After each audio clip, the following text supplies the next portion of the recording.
किसी चीज का लोभ नहीं है। तो वो पंडित जी जब गए तो बोले भैया अपने गांव के सेठ से कहवा करके हमारी कथा करवा दो। तो बोले भागवत जी क्या होता है, हम तो पहली बार नाम ही सुने हैं। बोले भैया देखो कम से कम हम भी ब्राह्मण आप भी ब्राह्मण, इस नाते से कम करवा दो। बोले ठीक है, हम जाकर के गांव के पटेल से चर्चा करते हैं। तो भैया गांव का वो जो पंडित जी थे वो गांव के पुरोहित थे। तो गए सेठ के पास, गांव के सेठ जी एक शिला पर बैठे हुए थे। पंचायत लगी हुई थी, पंचायत के जो समस्या था उसको सुन रहे थे। इसी बीच में जो पुरोहित जी थे पहुंचे, तो सेठ जी बोले बताइए पुरोहित जी कैसे आना हुआ। बोले एक पंडित जी आए हैं, वो भागवत जी कराने के लिए बोल रहे हैं। बोले भागवत जी ये क्या होता है, हमें नहीं करानी है सब भागवत क्या होता है ये। भैया वो और ऊंची आवाज में डांटे और पुरोहित कहे कि देखो हमें और डांट सुनवा दिया। अब वो पुरोहित जी गए पंडित जी के पास, बोले भैया ये भागवत तुम अपने पास रखो, नहीं सुनवा कराने किसी को। इसी बीच में जो सेठ जी के बच्चे थे छोटे छोटे वो रोने लगे। वो क्या रोने लगे, बोले पापा हमें भागवत देखना है। वो सोचे कुछ होगा देखने वाले, बोले पापा हमें भागवत देखना है। और रोने लगे दोनों का, हमें भागवत देखना है। जैसे गांव में आते हैं ना मदारी वाले, तो वो सोचे कुछ होगा ऐसा, तो वो रोने लगे भैया हमें देखना है, जिद करने लगे। तो वो सेठ जी पुरोहित को बुलवाए, बोले कि भैया उस पंडित जी को ले आओ और भागवत बोलो जल्दी दिखाए। पंडित जी बेचारे आए वहां से।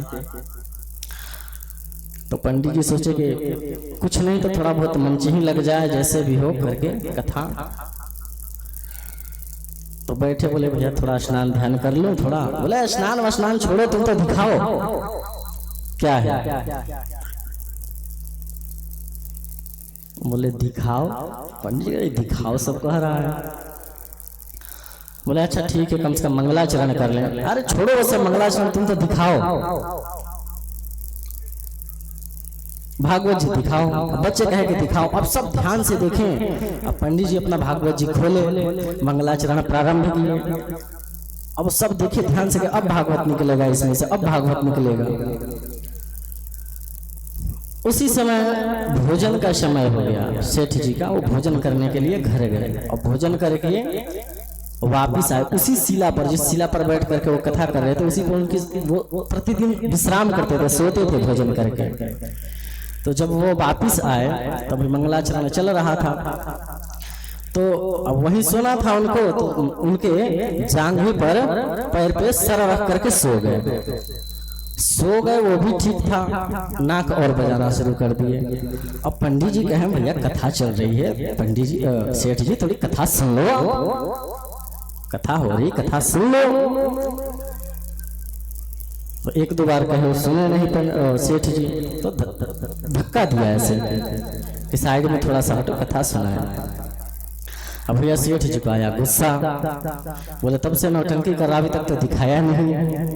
भैया उन्होंने जड़ दिया एक थप्पड़, एक घुसा दिया उनको पंडित जी को। अब पंडित जी भैया काशी से पढ़ के आए थे और काशी में भैया अध्ययन किए, ब्रह्मचर्य का पालन करते हुए शरीर में उनके भी ताकत था। उन्होंने एक दिया तो उन्होंने भागवत जी को किया बंद, उन्होंने उनको दो दिया। अब गुत्थम गुत्थी शुरू हो गई। अब सब देखने लगे ध्यान से कि भैया भागवत थोड़ी हट जाओ साइड से, भागवत शुरू हो गई। अब गुत्थम गुत्थी वो एक दे वो दो दिन से चली। तो बगल में एक कुआं था, खुदा पड़ा था, पूरा नहीं थोड़ा बहुत गड्ढा जैसे, उसमें गुत्थम गुत्थी करते दोनों उसमें गिर गए। अब सब ऊपर से देखेंगे, अब भागवत देखो, भागवत हो रही है, भागवत हो रही है। सब उसको देखे। अब जो पंडित जी थे भैया हट्टे कट्टे थे, मार के नस नस तोड़ दिए सेठ जी के। अब सेठानी आई, बोले अब पंडित जी भागवत जी बहुत हो गए, अब कृपा कर दो। अब हम लोगों ने देख लिया भागवत जी तो अब पंडित जी समझ गए कि इस गांव में सब मूर्ख ही हैं, इनको पता ही नहीं भागवत होता क्या है। समझ गए, बोले देखो हमारे घर में 4 भैंस है, गाय है, और आपको जो चाहिए ले लो, लेकिन अब भागवत अपनी बंद कर दो। अब पंडित जी कहे उनको तो टिकट के लिए चाहिए था। बोले ऐसा है तुम 500 रुपये ला दो हमें, हम भागवत जी बंद कर देंगे। बोले तुम 1000 लो लेकिन छोड़ दो हमारे सेठ जी को। अब हो गई भागवत। तो जैसे तैसे भग करके लाए, 1000 रुपये दिए। अब वो दोनों गिरे नीचे। अब बाहर कौन निकाले, सब बगल से देखें। अब आपस में चर्चा कर रहे हैं कि देखो भैया दूर से देखो, अभी तो सेठ जी पे भागवत जी आई हैं, हट्टे कट्टे सेठ जी हैं, झेल गए भागवत जी को। कहीं पलट करके हम लोग तो भागवत जी आ गए अगर, तो हम लोग झेल नहीं पाएंगे, इसलिए दूर से देखो, दूर से सब दूर से देखने लगे।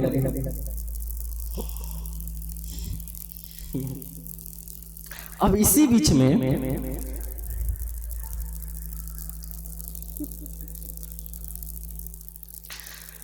अब सीढ़ी कौन नीचे करे भैया, बोले हम निकालो तो कम से कम।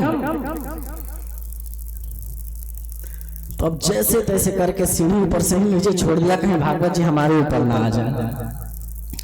जैसे तैसे करके पंडित जी बाहर निकले। अब मार दोनों को पड़ी थी, अपने झूमते हुए दर्द थाई शरीर में चले जा रहे थे। वो गांव वाले चर्चा कर रहे हैं आपस में, भैया भागवत जी बड़ा जोरदार भाई, बहुत जोरदार भागवत जी भाई। सेठ जी कह रहे भैया भागवत जी भाई, लेकिन पूरा शरीर दर्द कर रहा है। तो गांव वाले सब मिल करके इकट्ठा होकर के कह रहे सेठ जी शरीर भले दर्द कर रहा हो, लेकिन इस गांव में जो कभी नहीं हुआ, आपने इतिहास रख दिया, आपने भागवत जी करा दिया, आपने भागवत जी करा दी, ऐसी भागवत जी। तो हमें वो प्रसंग क्यों याद आया, आप सबको देख करके।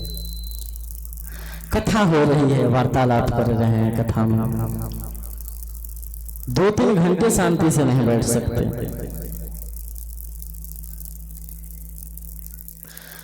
एक मैया थी, तो ऐसे ही लोग थे गांव में जिनको भागवत जी के विषय में जितना आप सब जान रहे हैं वैसे ही वो भी जानती थी। तो बोले भैया भागवत जी होना है, तो कोई बता दिया भागवत जी जब होता है तो गाय के गोबर से चौका लगाई जाती है, सामने चौका लगा। अब चौका लगा तो जो सेठ जी यजमान थे मुख्य भागवत जी के, तो वो भी भागवत जी पहली बार ही करा रहे थे, पहली बार करा रहे थे भागवत जी। उनको भी पता नहीं था भागवत जी क्या है, बस किसी के कहे में आकर के करा रहे थे। तो ऐसे ही कुछ उनमें आचार्य जी में, पंडित जी में, उनमें कुछ हो गई, तो दोनों में लड़ाई हो गई, गुत्थम गुत्थी वहां भी शुरू हो गई। अब मैया बाहर से खड़ी देख रही है कि भागवत जी हो रही है, और जैसे ही चौका लगा था ना गोल, उससे बाहर आए तो मैया धक्का देकर बीच में करे, भागवत जी उसमें करो जहां चौका लगी है।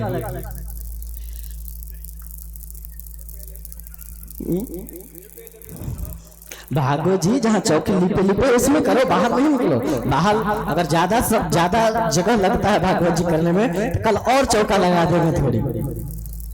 तो इसलिए आप सब थोड़ा शांति से सुनिए, उससे तो अच्छे श्रोता हैं आप सब, तो अपने अच्छे श्रोता होने का परिचय दीजिए, क्योंकि अगर आप श्रोता रहेंगे तो हम वक्ता रहेंगे। बच्चा जब पढ़ने वाला हो ना विद्यालय में, तो पढ़ाने में भी अध्यापक को मन लगता है, और जब पढ़ने वाला बच्चा नहीं होता है तो वो भी आकर के अटेंडेंस लेकर के और नींद लेकर के अपना छुट्टी घर। तो अगर आप श्रोता रहेंगे तो हम वक्ता रहेंगे, अगर आप